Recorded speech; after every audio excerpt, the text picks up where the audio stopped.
Améliorer les conditions de vie des populations à travers l'accès à l'énergie, le développement d'activités génératrices de revenus.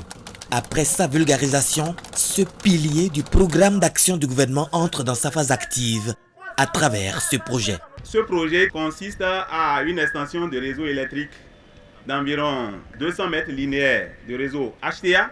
Ça concerne surtout 6300 mètres de réseau BT qui va toucher toutes ces populations.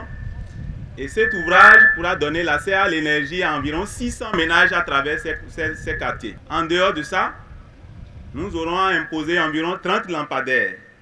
C'est un engagement du chef de l'État et son gouvernement qui se concrétise ainsi sur le terrain. Le développement attendu par le gouvernement, c'est d'abord et avant tout une transformation structurelle qui va permettre d'améliorer durablement, positivement et pour longtemps les conditions de vie de nos populations, de nos concitoyens.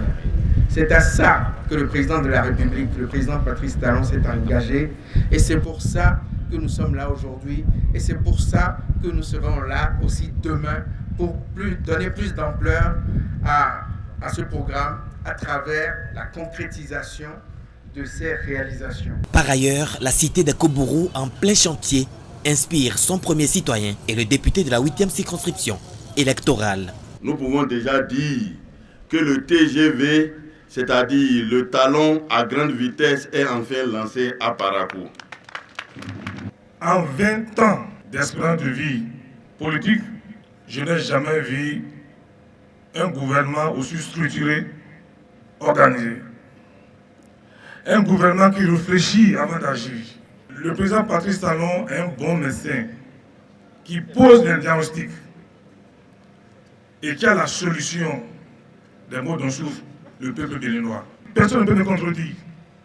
On n'a jamais eu 70 km de route à Parakou. C'est la première fois. Depuis l'indépendance. Alors, notre soutien au président de la République, comme le pense, c'est un soutien dans le sein de l'intérêt général.